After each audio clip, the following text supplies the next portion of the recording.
Bienvenue sur Africa 24 dans cette nouvelle édition du QG News. Voici les titres de l'actualité. La Fédération internationale des droits de l'homme dresse un bilan alarmant sur la situation au Burundi. Le pays est plongé dans une crise depuis l'annonce de la candidature du président Pierre Nkurunziza en avril 2015. En République du Congo, l'opposition appelle au dialogue et à l'apaisement. Le Parti congolais du travail au pouvoir soutient l'idée d'un dialogue, mais affirme que celui-ci doit se tenir sous certaines conditions. Et puis retrouvailles des familles séparées par le conflit lié à Boko Haram au Nigeria. Près d'1 million de personnes ont été séparées de leur famille pendant des années. C'est un rapport alarmant qui a été publié ce 15 novembre sur les violations des droits de l'homme au Burundi.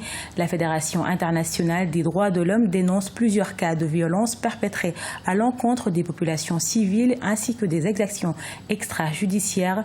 Quant à la responsabilité, le gouvernement et les organisations de la société civile se rejettent la tâche. Déogracias Podo.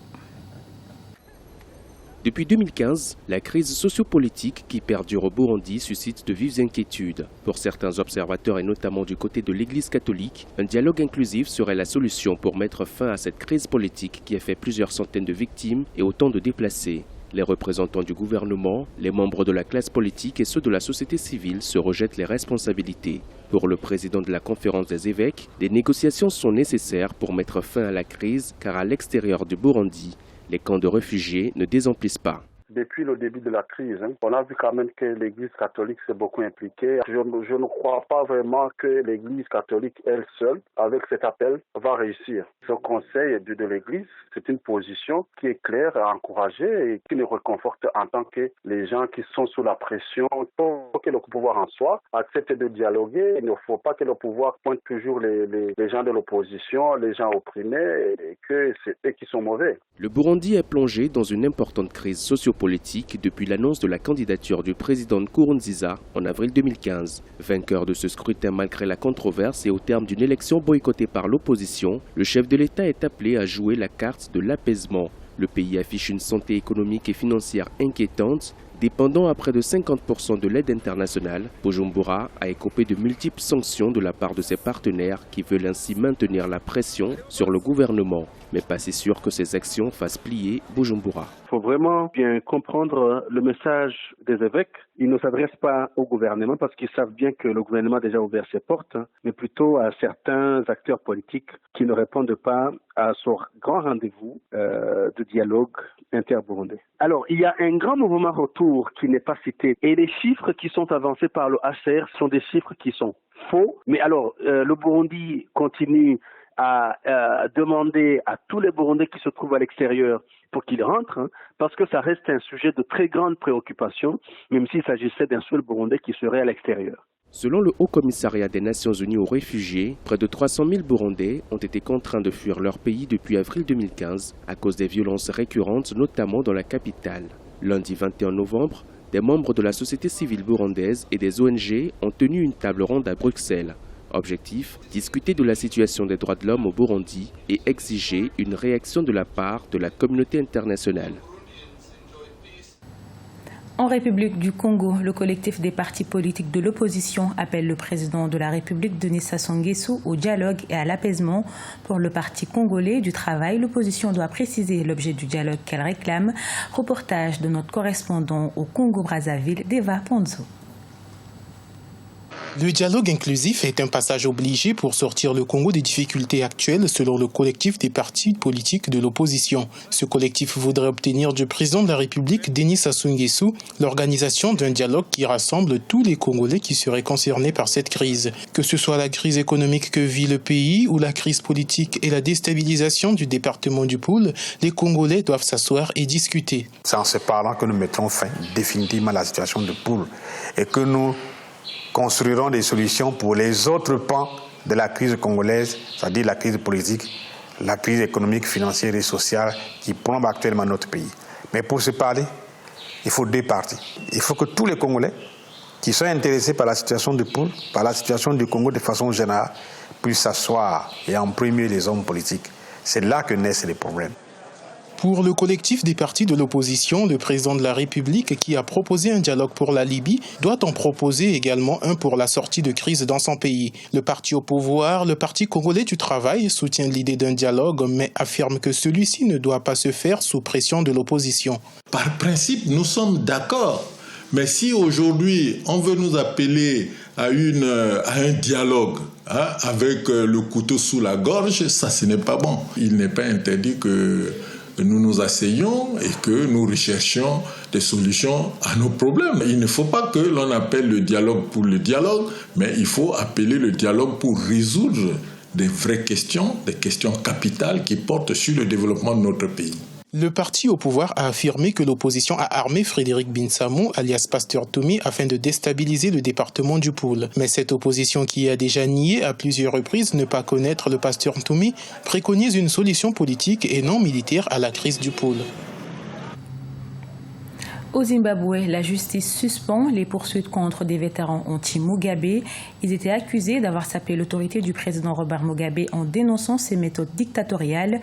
Ces décisions imposent donc au parquet de renouveler toute la procédure avant d'obtenir une nouvelle date d'audience.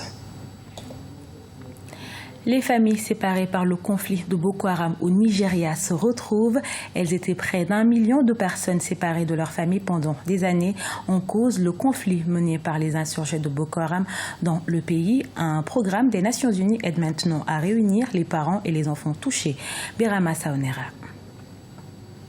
Au Nigeria, des familles séparées par le conflit lié à Boko Haram se retrouvent. Mila Aboukar fait partie des millions de personnes qui ont été séparées de leur famille en 2014 à cause des attaques des militants de l'organisation terroriste dans le nord-est du Nigeria, à travers un programme des Nations Unies qui contribue à réunifier les familles séparées par le conflit. Elle a enfin pu revoir sa famille. Je suis heureuse, si heureuse et reconnaissante aussi. Quand j'ai vu ma mère, je ne pouvais pas le croire. Je l'ai juste embrassée. Je n'ai pas vu ma famille depuis des années. Je suis très émue. Au Nigeria, l'insurrection de Boko Haram a déplacé quelques 2,3 millions de personnes. Les enfants sont les plus touchés. Dans ces centres de transit situés à Maiduguri, ils sont encore nombreux à espérer revoir les membres de leur famille ou des proches.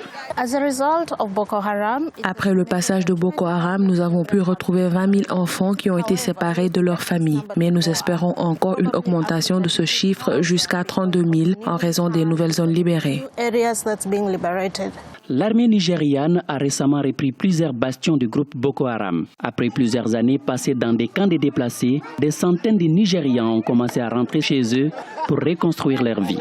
Cependant, à cause de la situation sécuritaire tendue, beaucoup ont encore peur de retourner dans leur village. Deuxième journée de compétition dans la poule A ce mardi 22 novembre à Yaoundé, au Cameroun.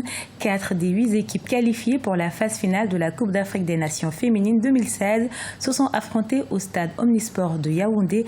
À l'affiche, la rencontre Cameroun-Afrique du Sud et le match Égypte-Zimbabwe. Les précisions avec notre envoyé spécial Gaël Onana.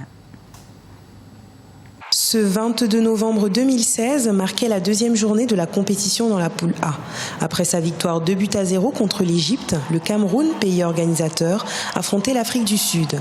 Après une première mi-temps difficile marquée par de nombreuses pertes de balles, le Cameroun finit par s'imposer 1-0 à la 86e minute grâce à Geneviève Ngobelek, rentrée en cours de jeu. Au coup de sifflet final, cri de joie des supporters camerounais venus assister au match au sein du village de la Canne de Limbé. Je suis déjà trop fier parce que notre pays est déjà loin. Oh, allez les Lions! Ouh, les filles! Notre équipe nationale est en train vraiment de défendre les couleurs par rapport à notre équipe masculine. Nous sommes heureux de les avoir vus jouer et heureux de les avoir vus gagner. Voilà Nawakop, allez les Lions, allez les Lions, allez les Lions, allez.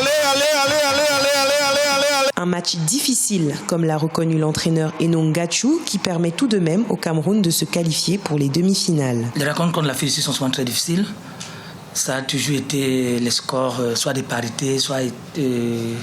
Au fait, c'est souvent très difficile. Aujourd'hui, je pense que c'est le mental. Nous étions plus costauds dans la tête. Je crois que c'est ce qui nous a aidés, surtout le public aussi, qui nous a poussé du début jusqu'à la fin. Au programme également de cette deuxième journée de compétition dans la poule A, la rencontre entre l'Égypte et le Zimbabwe, avec une équipe d'Égypte qui, malgré sa jeunesse, a réussi à tirer son épingle du jeu en s'imposant 1-0 face au Zimbabwe. On a vu des équipes qui essayaient de se tenir. L'Égypte avait à chaque fois quelques moments de domination. L'Égypte essayait de conduire et de construire le jeu et l'Égypte avait une défense, je ne sais pas si je vais appeler défense à 10. Au terme de cette deuxième journée de compétition, le Cameroun se hisse à la première place de ce groupe avec 6 points, suivi de l'équipe égyptienne avec 3 points. L'Afrique du Sud et le Zimbabwe, quant à elle, se retrouvent en bas du classement avec 1 point. Les prochains matchs du groupe A auront lieu le 25 novembre, avec au stade de Yaoundé la rencontre Zimbabwe-Cameroun et au stade de Limbé, le match Égypte-Afrique du Sud. Rappelons que le Cameroun, déjà qualifié pour l'étape suivante, affrontera le 29 novembre prochain en demi-finale la deuxième équipe du groupe B. Et ce journal a été réalisé par l'ensemble de la rédaction. Nous vous remercions pour votre fidélité. Dans un instant, une nouvelle édition de l'actualité sur Africa 24.